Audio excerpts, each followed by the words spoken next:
नमस्कार, आप देख रहे हैं न्यूज नेशन में हूं पिनाक से आगे। रात के 8 बजे खबर का टुकट में भी आज खबर उसी मीटिंग की है जिसकी तस्वीर आप मेरे पीछे देख पा रहे हैं। ये all party meeting Jammu Kashmir के मुद्दे पर हुई, जिसमें जम्मू कश्मीर की 8 अलग अलग रिप्रेजेंटेटिव के 14 जो सदस्य थे वो शामिल हुए। अमित शाह मौजूद रहे, साथ ही साथ उस मीटिंग में एनएस अजीत डोभाल भी मौजूद थे, जम्मू कश्मीर से उपराज्यपाल भी मौजूद थे। इस मीटिंग में क्या कुछ कहा गया, क्या कुछ हुआ और किस तरह से प्रधानमंत्री मोदी के न्यू इंडिया में न्यू मिशन कश्मीर पर उन्होंने बातचीत की, हम आपको बताएंगे। लेकिन सबसे पहले देखिए क्या कुछ रही इस मीटिंग की मुख्य बातें। जम्मू कश्मीर के लोगों के फायदे के लिए सबको मिलकर काम करना होगा। प्रधानमंत्री नरेंद्र मोदी ने कह दिया कि दिल और दिल्ली की दूरी को कम करना होगा, यानी कि आपके दिल भले ही ना मिले लेकिन आपको केंद्र के साथ मिलकर काम करना होगा जम्मू कश्मीर की भलाई के लिए।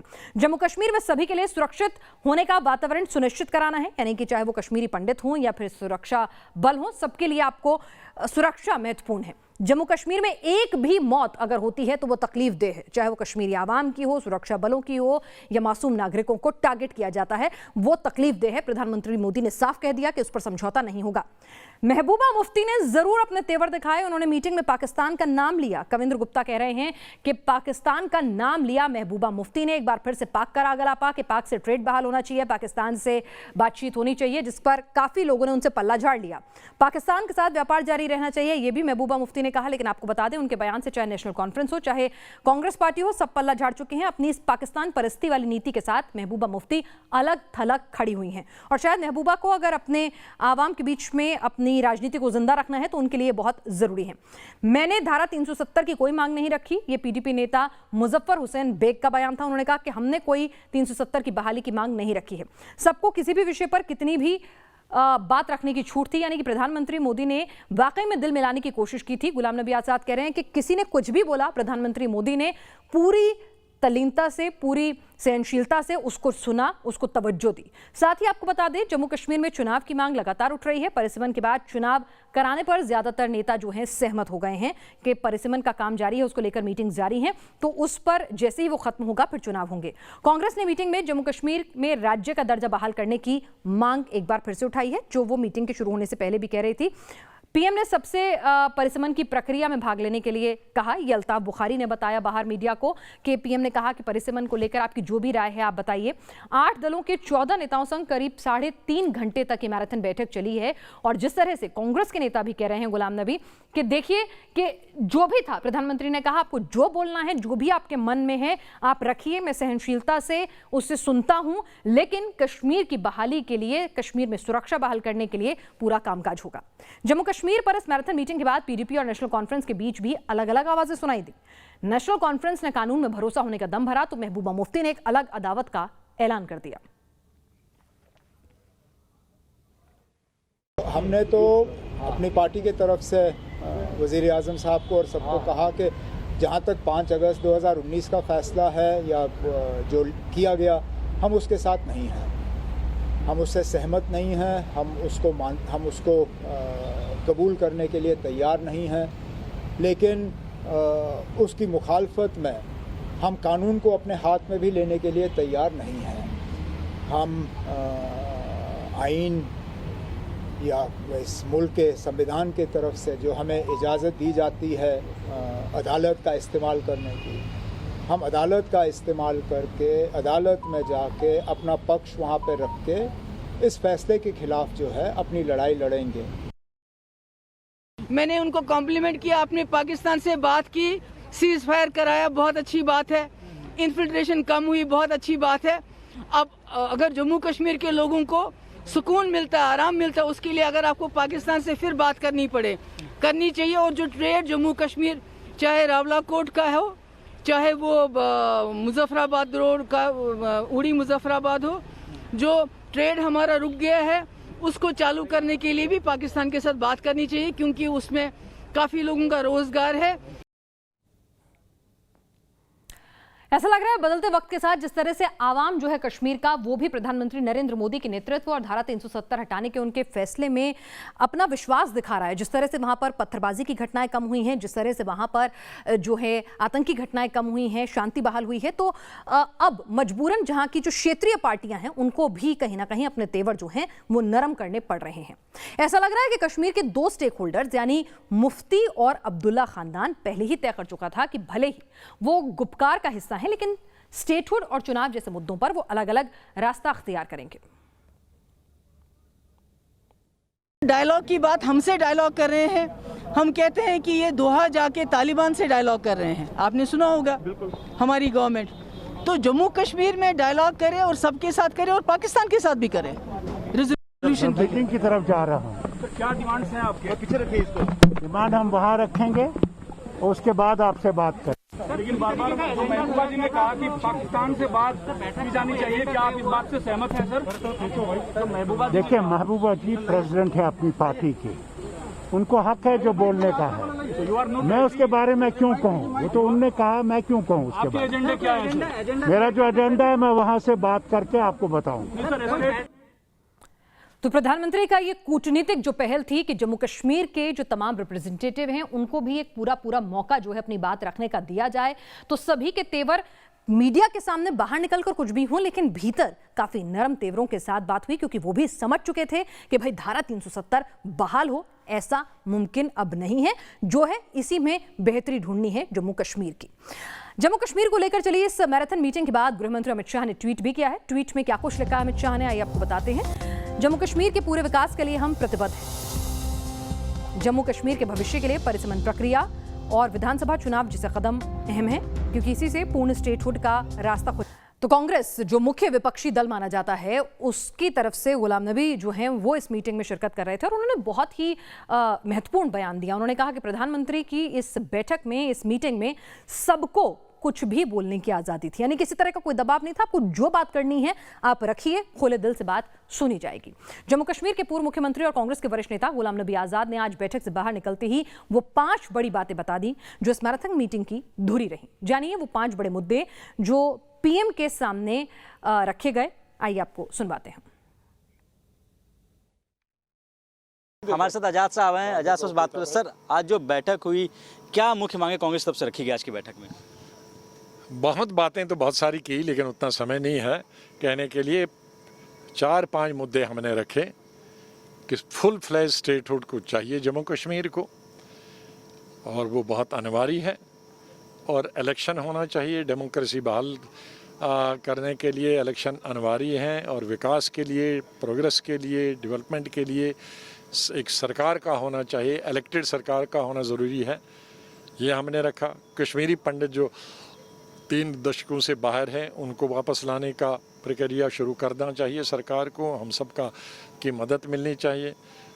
हमारी लैंड की और नौकरी की जो पहले प्रोविज़न थे उसकी गारंटी सरकार को देना चाहिए, और पॉलिटिकल प्रिजनर्स को इनको छोड़ देना चाहिए। लेकिन सर, कड़े मतलब कह सकते हैं कड़वे अनुभव के बाद पहली बैठक हुई है 2019 की, अगर बात करें तो कैसा रहा है अनुभव? कैसा एक चीज़ यह है कि सभी, एक तो समय कोई निर्धारित नहीं किया था पूरा ये सरकार ने, और ये भी नहीं कहा था कि कोई कड़वा नहीं बोलेगा और ये नहीं बोलेगा, ऐसा भी नहीं बोला। और इसका नतीजा ये हुआ कि लंबा भी बोले लोग और बड़े ऐसे अच्छे वातावरण में बोले, क्योंकि जम्मू कश्मीर में भी तो अलग अलग पार्टी है, बीजेपी भी है, सीपीएम भी है, कांग्रेस भी, एनसी, जो अलग अलग चीज़ ने, तो सब ने बड़ा कंस्ट्रक्टिव बोला। कंस्ट्रक्टिव इन द सेंस जो स्टेट के लिए अच्छा था, चाहे वो जम्मू प्रोविंस हो या कश्मीर प्रोविंस के लिए, जो लोगों के लिए अच्छा था। तो बोलने में वो कड़वता नहीं थी आपस में एक दूसरे की। वही लीडर अगर जम्मू और कश्मीर में स्टेटमेंट देंगे तो एक दूसरे के खिलाफ हो देते हैं, लेकिन यहाँ जो भी अगर वो उनकी विचारधारा नहीं मिलती है, लेकिन वो जम्मू कश्मीर स्टेट के लिए अगर कोई सलाह देता था अच्छी, तो दूसरी भी उस पर सर हिलाते थे, थपथपी करते थे। ये एक आखिरी सवाल है सर, स्टेटहुड को लेकर सरकार की तरफ से क्या आश्वासन मिला? और असली मुद्दा तो मेरे ख्याल में जो हमने 5 चीज़ें बताई थी वही सब कहीं ऐड किया हो, लेकिन वो 3-4-5 चीज़ें तो सब ने बताई। स्टेटहुड भी बताया, इलेक्शन भी बताया, ज़मीन और एम्प्लॉयमेंट के लिए भी सब ने अपनी भाषा और अपने तरीके से कहा। पॉलिटिकल प्रिजनर्स की भी सब ने बात की, कश्मीरी पंडित की भी बात की।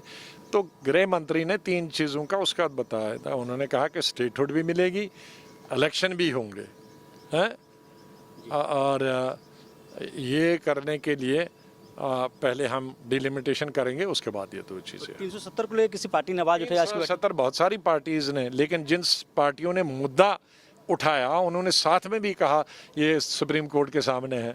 कईयों ने कहा सुप्रीम कोर्ट जो कहेगी हम मानेंगे, कईयों ने कहा हम सुप्रीम कोर्ट में लड़ेंगे। न्यूज नेशन से बातचीत करने के लिए शुक्रिया। वीडियो जर्नलिस्ट सुमित कुमार के साथ रवि सिसोदिया, न्यूज नेशन, दिल्ली।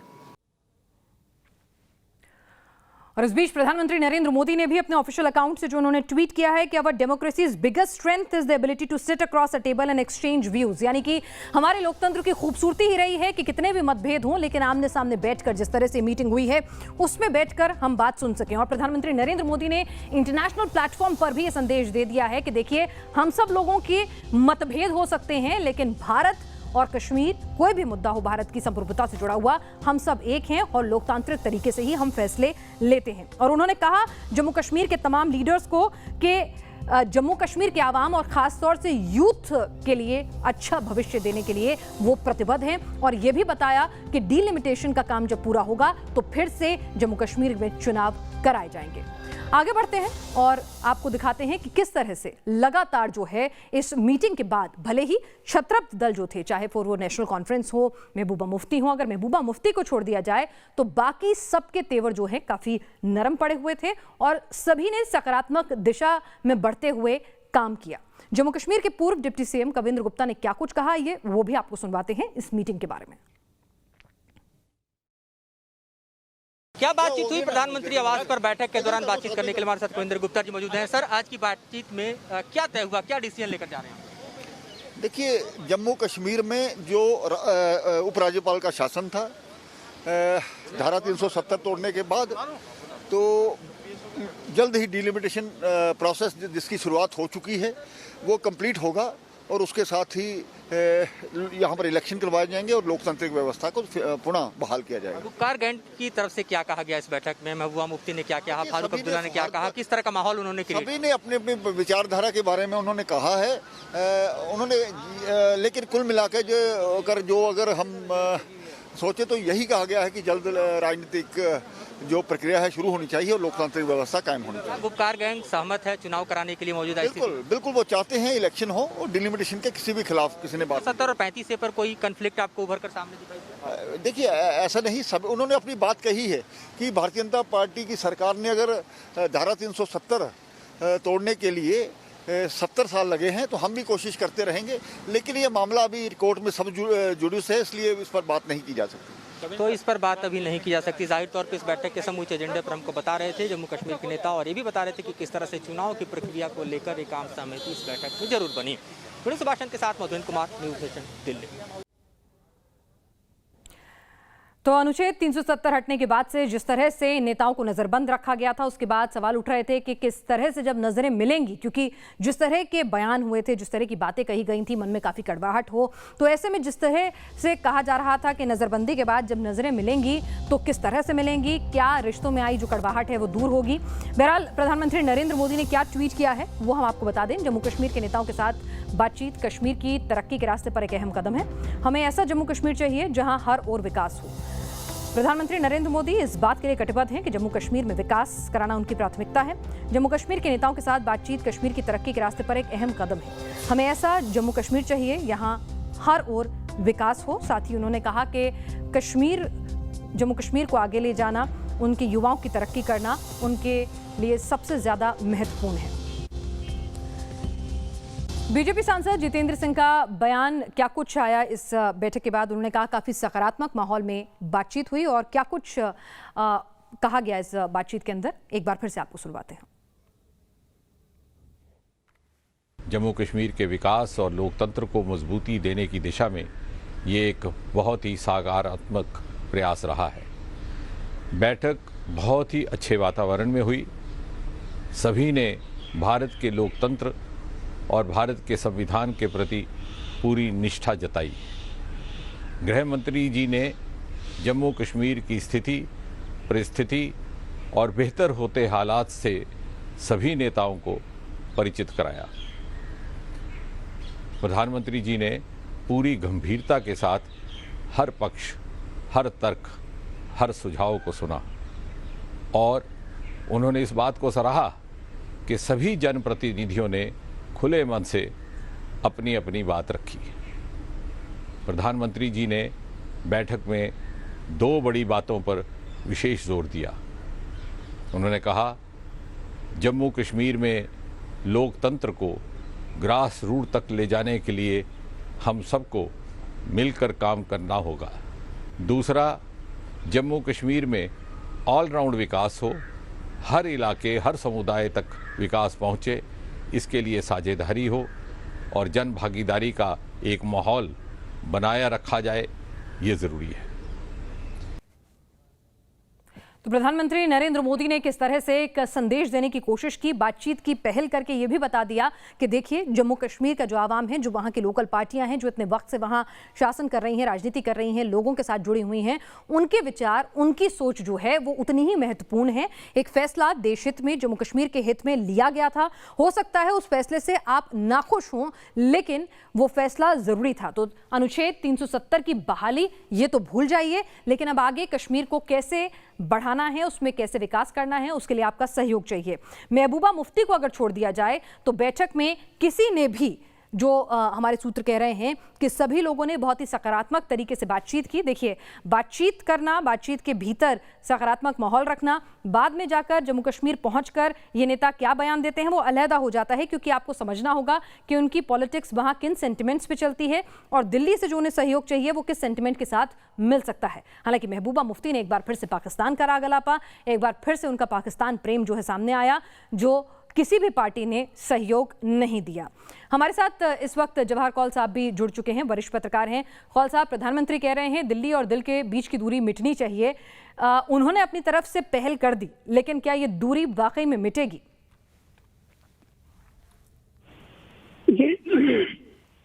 ये प्रधानमंत्री जी का एक बहुत महत्वपूर्ण कदम है, क्योंकि ऐसे माहौल में जबकि जम्मू कश्मीर में आतंकवाद की स्थिति नियंत्रण में है, आतंकवादी कमजोर हो रहे हैं और एक तरह से पलायन पर हैं, लोग सामान्य रूप से जीवन जीते हैं, पर्यटन बहुत अच्छे स्तर पर चल रहा है, सब चीजें ठीक हो रही हैं, विकास के काम भी जनता तक पहुंच रहे हैं जो पहले कभी नहीं पहुंचा करते थे।